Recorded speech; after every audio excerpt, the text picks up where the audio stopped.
Have you ever noticed how we speak about our own lives? We say things like, "I was caught in a storm of stress," or "a cloud of sadness followed me all day." We describe a sudden joy as a ray of sunshine. We talk as if our inner world is a kind of weather, unpredictable, uncontrollable, something that simply happens to us. And for so long, we have accepted this. We have believed that we are merely small structures in an open field, exposed to whatever emotional climate rolls in. We brace for the fronts of anxiety, we hope for the high pressure systems of good fortune, and we feel victimized when a season of grief settles in, as if we have no shelter. But what if I told you that you are not a house in the weather? You are the entire atmosphere. The truth is, you must own your weather. This is not about denying the storm. The rain will still fall. The wind will still howl. This is about recognizing that you are not just experiencing the weather, you are creating it. Your thoughts, your focus, your interpretations, these are the barometric pressures that shape your internal sky. A disappointment does not have to become a week of gray skies. It can be a single, passing shower. A criticism does not have to unleash a hurricane of self-doubt. It can be a gust of wind that you observe, that you learn from, and that then passes through you, leaving you still standing at your core. Owning your weather means taking responsibility for your internal climate.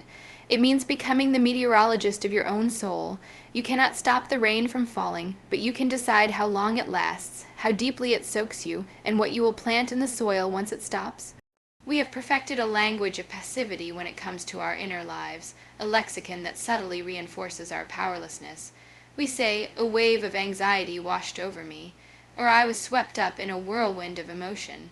We speak of being under a cloud, of depression, or feeling sunny. Because of good news, in this common vernacular, we are cast in the role of the affected, the recipient, the victim of atmospheric conditions we did not choose and cannot command.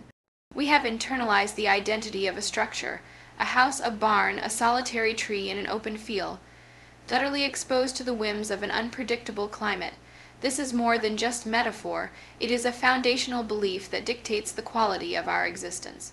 When you believe you are a house in a storm, your only recourse is to brace yourself, to board up the windows, and to hope the foundation holds until the tempest passes.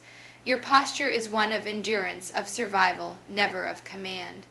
Your entire emotional life becomes a waiting game, hoping for better weather while feeling perpetually at the mercy of elements you cannot influence.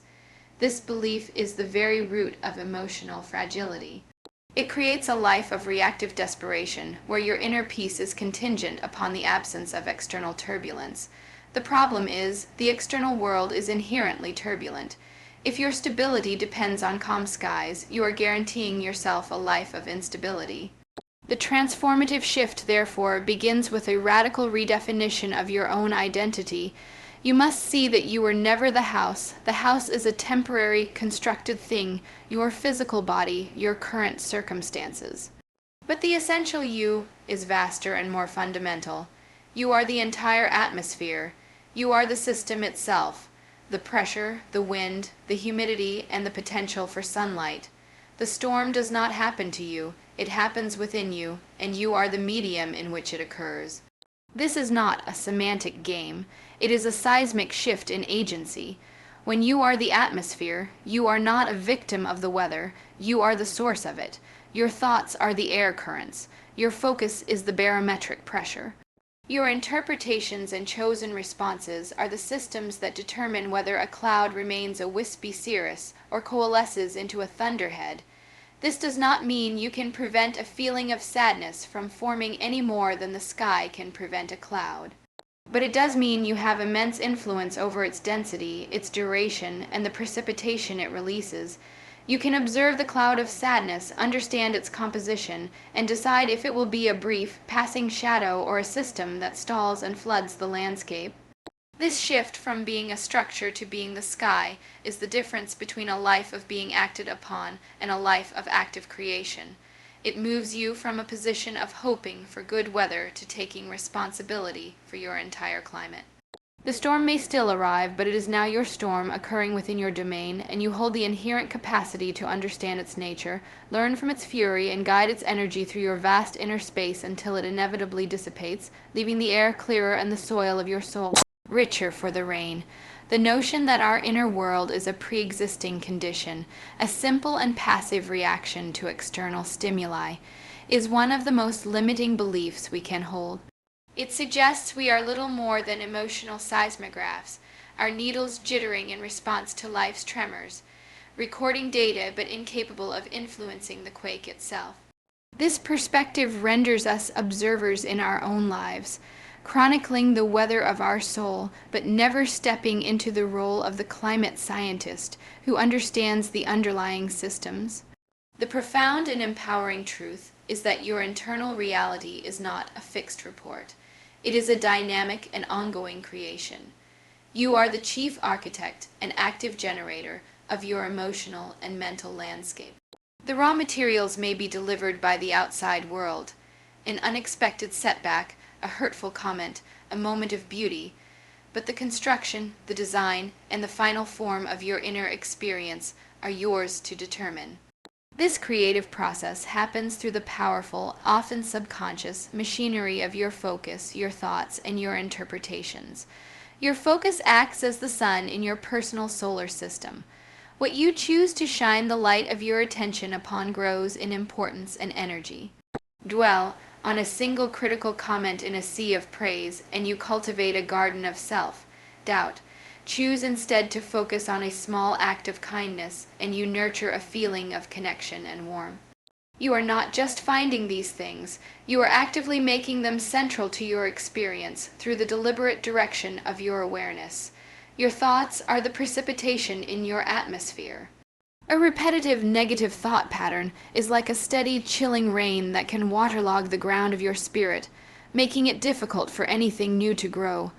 Conversely, a thought of gratitude or a perspective of learning is a life-giving shower that nourishes the soil.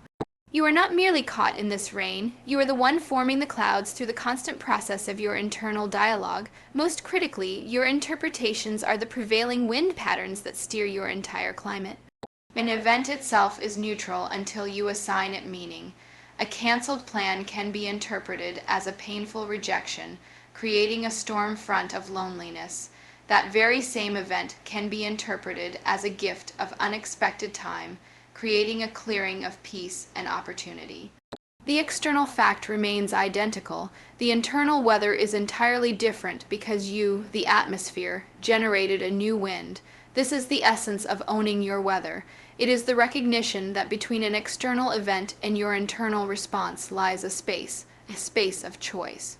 In that space resides your power to focus, to think, and to interpret.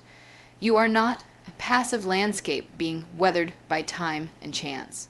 You are a dynamic, creative force, perpetually generating the climate of your inner world through the conscious and unconscious choices you make in every single moment.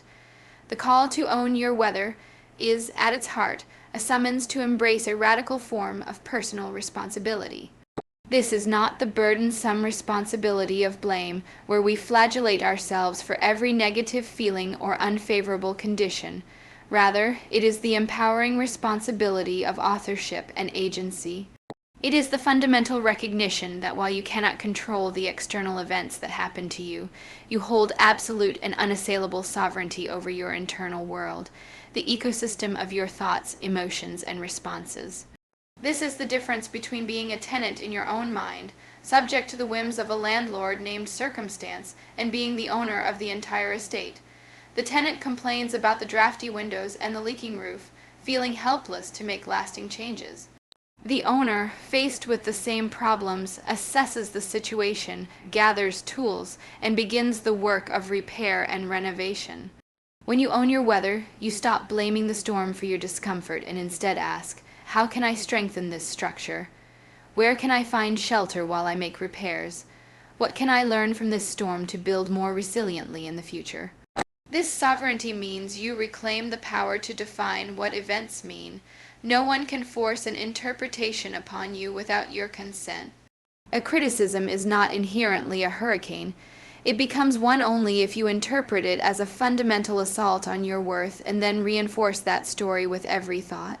You have the sovereign right to reinterpret that same event as a gust of wind, uncomfortable, perhaps, but containing useful data about another's perspective, data you can choose to use or disregard. This is the essence of emotional self-governance. It transforms you from a subject of your emotions to the ruler of your inner kingdom. This does not mean you become a tyrant, suppressing all negative weather. A wise ruler does not deny the existence of winter. They prepare for it, they learn its rhythms, and they trust in the return of spring. Similarly, owning your weather means granting yourself permission to feel the full spectrum of human emotion. The cold rain of grief, the fog of confusion, the thunder of anger, but from the position of the one who experiences the weather, not the one who is destroyed by it. You observe the feeling, you learn its message, you allow it its natural cycle, but you never relinquish your throne. The clouds belong to the sky, they are not the sky itself. This sovereign responsibility is the bedrock of true freedom. External freedom, the ability to do what you want, is always limited by forces beyond your control, but internal freedom, the ability to choose your response, to assign meaning, and to govern your own state, is a liberty that can never be taken from you. It is the ultimate form of power. To own your weather is to declare that your inner peace, your sense of worth, and your emotional resilience are not up for negotiation with the outside world. They are the inviolable territory of your own sovereign self. The true measure of our inner authority is not tested on calm, sunny days. It is forged in the midst of the gale. The philosophy of owning your weather finds its most critical application not in the avoidance of storms, but in the conscious, deliberate management of them. This is the practical discipline of emotional meteorology, the moment by moment choice to influence your internal climate, even when external conditions are at their most severe. A storm of stress does not have to be given carte blanche to ravage your entire inner landscape. When you feel the barometric pressure of anxiety begin to plummet, the sovereign choice is not to wish it away, but to engage with it. This begins with a simple, powerful act of observation, to name the weather. To internally state this is a storm of stress is to already create a critical separation. You are no longer the storm, you are the vast sky observing the storm. From this vantage point, you can then make strategic choices. You can decide to channel the turbulent energy of anxiety into physical motion, a walk, a stretch, a deliberate breath trance, forming the hurricane into a manageable wind. You can choose to focus on a single solid point of gratitude or a simple next action, creating an eye of calm within the swirling chaos. This is not suppression, it is skillful navigation. Similarly, a cold front of resentment, if left unchecked, can freeze relationships and lock your heart in a perpetual winter. Owning this weather means feeling the chill, acknowledging its presence, and then consciously making the choice to summon a warm front of perspective. This might involve actively seeking to understand the other person's position, or simply deciding that the cost of carrying the ice within you is too high. You are not denying the cold, you are choosing to light a fire of forgiveness or release, thereby changing the internal temperature. The same applies to a fog of confusion. The passive response is to wander lost, growing more anxious and disoriented. The active, sovereign response is to stop, to be still, and to trust that the sun of your core clarity still exists above the obscuring layer. You cannot force the fog to lift, but you can refuse to let it dictate your direction. You can wait it out, grounded in the knowledge that clarity will return, and in the meantime, you will not make decisions based on fear and limited visibility. This proactive management is the essence of resilience. It is the understanding that you are not powerless in the face of your own emotional systems. You possess a toolkit, breath, perspective, gratitude, movement, choice, that allows you to intervene in your own atmospheric processes. The goal is not to create a perpetually bland, sunny climate, which is neither possible nor desirable. A life without rain is a desert. The goal is to develop the skill to experience the full, rich, and sometimes violent spectrum of emotional, whether without being destroyed by it. to learn from each storm, and to trust in your own growing capacity to navigate, to endure, and to find the quiet dawn on the other side. The ultimate promise of this inner work is not the discovery of a mythical, permanent state of sunshine. The world will always have its winters, its droughts, and its sudden squalls. To believe otherwise is to set oneself up for a lifetime of disappointment and a futile battle against reality. The true destination, the most profound form of peace, is not a distant, sunny paradise you must journey toward. It is a resilient and fertile internal climate that you learn to cultivate right where you are, regardless of the forecast. This cultivated climate is not the absence of storms, but the presence of a deep, unwavering knowing that you possess the resources to meet them. It is the rich, fertile soil that can receive the pounding rain of failure and use it to nurture the seeds of resilience. It is the sturdy, deep-rooted tree that can bend in the hurricane, force winds of change without breaking. It is the patient, enduring earth that trusts in the inevitable return of the sun after the longest, coldest night. This internal ecosystem becomes self-sustaining. You are no longer anxiously scanning the horizon for the next disaster or desperately clinging to a perfect day, because you have built an environment that can support life through all seasons. You understand that peace is not a static condition to be achieved, but a dynamic process of continual adjustment and return to center. It is the skill of finding a point of stillness within the chaos, the eye of your own hurricane. This shifts your entire orientation to life. You stop being a climate refugee, constantly seeking asylum from your own emotions in the distractions of the world, in busyness, in substances, in the approval of others. You realize that the shelter you have been seeking is not a physical place or an external circumstance. The shelter is the wholeness and resilience of your own being. You become your own sanctuary. When you have cultivated this internal climate, you no longer need to find peace. You carry it with you as the very ground of your being. A difficult conversation becomes a weather pattern you are equipped to navigate, not a cataclysm that destroys your equilibrium. A professional setback becomes a season of winter, a time for rest, reflection, and internal consolidation, not the end of growth. This is the deepest form of freedom, the liberation from the tyranny of external conditions. Your sense of well-being is no longer a variable dependent on the ever-changing weather report of life. It becomes a constant, like the deep, stable temperature of the earth beneath the surface, unaffected by the storms raging above. You are no longer waiting for a perfect day to be happy, to be productive, to be at peace. You understand that the perfect day is the one you are having right now, with all its complex and ever-changing weather, because you are finally home within yourself, the skilled and loving steward of your own vast and beautiful inner world.